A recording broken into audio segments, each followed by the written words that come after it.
Doctor साहब, आपको राष्ट्रीय सवर्ण दल की ओर से लोकसभा प्रत्याशी अलीगढ़ से घोषित किया गया है। आप अन्य प्रत्याशियों से जो घोषित हो चुके हैं उनसे किस प्रकार से डिफरेंट हैं, आप बताएंगे? देखिए,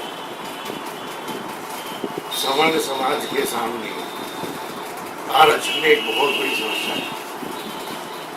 आज हर उसमें क्षेत्र में हमें द्वितीय श्रेणी का नागरिक बना के छोड़ दिया है और यहाँ तक कि सुप्रीम कोर्ट के जो भी डिसीजन हमारे फेवर में आए उनको इन सभी राजनीतिक दलों ने, जिसमें कांग्रेस, बीजेपी, कोई ऐसा दल नहीं है जो आरक्षण बढ़ाने की बात ना करता हो या जिसने पार्लियामेंट में सुप्रीम कोर्ट के डिसीजन को बदल करके हमारे विरुद्ध कार्य ना किया। या यूं कहें कि हर पार्टी सवर्ण विरोधी पार्टी। दूसरी बात, जो हाई कास्ट का कैंडिडेट जनता से जाति के नाम पर वोट लेता है और ये बात की दावे करता है कि मैं आपके हित के लिए जान तक दे दूंगा, ऐसे सांसद लोकसभा में जब आरक्षण के मुद्दे पर हमारे खिलाफ बात की जा रही होती है, संविधान संशोधन पेश किए जा रहे होते हैं, तब इन लोगों के मुंह से एक शब्द नहीं निकलता। वहां सब गूंगे और बहरे बन जाते हैं। तब इनका ये जातिवाद कहां चला जाता है। यहां तक कि जब उस पे वोटिंग करने का टाइम आता है तो हरेक सवर्ण वहां पर हाथ उठा करके और उन संशोधनों के प्रति अपनी वो वोट देता है उनके फेवर में, या यूं कहिए कि सवर्णों के अगेंस्ट उसे वोट देने में भी कोई हिचकिचाहट नहीं है।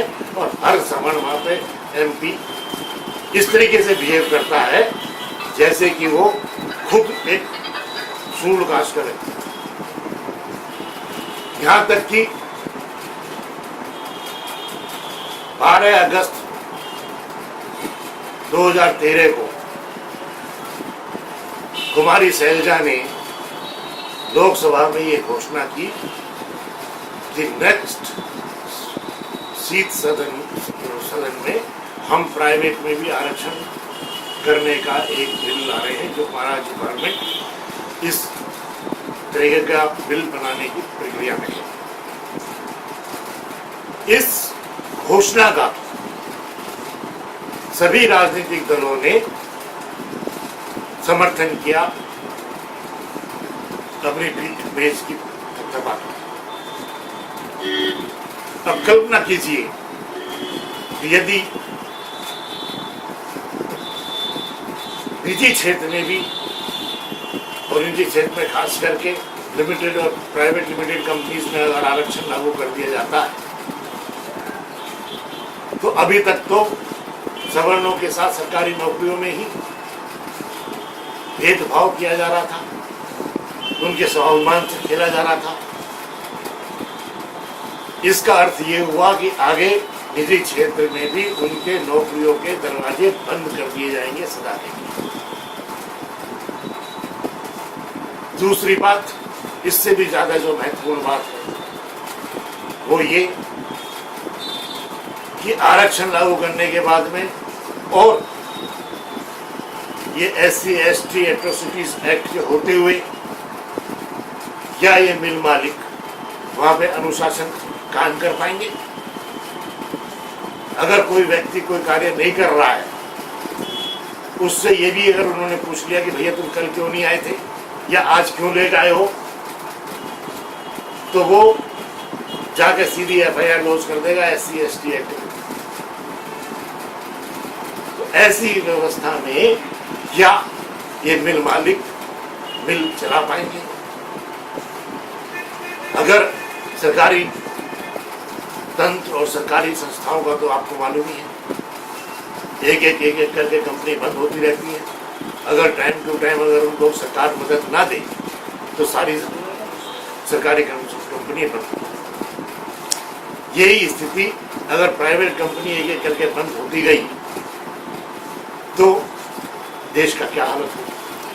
तो डॉक्टर साहब मैं बीच में पूछना चाहूँगा कि मुख्यतः आपकी बातों से लगता है कि आप आरक्षण के विरोध को लेकर के लोकसभा प्रत्याशी के रूप में आए हैं, और आपकी पार्टी इसके अलावा भी क्या अन्य मुद्दों पर ये चुनाव लड़ रही है, या केवल एकमात्र आपका आरक्षण का विरोध ही एक उद्देश्य है? इस देश में दो ही मुख्य मुद्दे हैं, एक आरक्षण और दूसरा भ्रष्टाचार।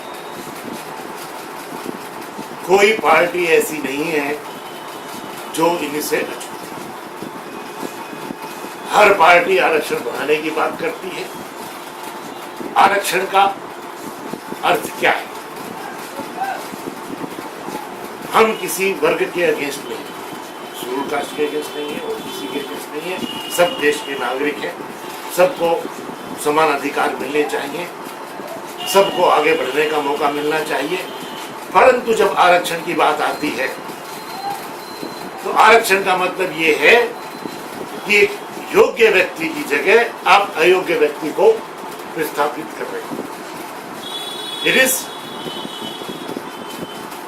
It is priority of enables over ables। तो क्या कोई देश, क्या कोई संस्था तो ये मान लिया जाए केवल स्पेस पे चल सकती है? तो डॉक्टर साहब ये मान लिया जाए कि आपकी पार्टी की तरफ से आप आरक्षण और भ्रष्टाचार दो मुद्दों को लेकर के लोकसभा प्रत्याशी बने हैं जी। तीसरी बात विकास की बात करने को तो बात हर पार्टी विकास की बात करती है, परंतु क्या आरक्षण के रहते हुए, भ्रष्टाचार के रहते हुए क्या विकास की संभावना है? और जैसे मैंने अभी कहा कि प्राइवेट में आरक्षण लागू कर देने के बाद में अगर एक फैक्ट्री बंद होती गई तो ये देश विकास करेगा या अवनति को प्रवेश करेगा? फिर चाहे कोई मोदी हो या बेमोदी हो, वो उसमें क्या कर लेगा भाई?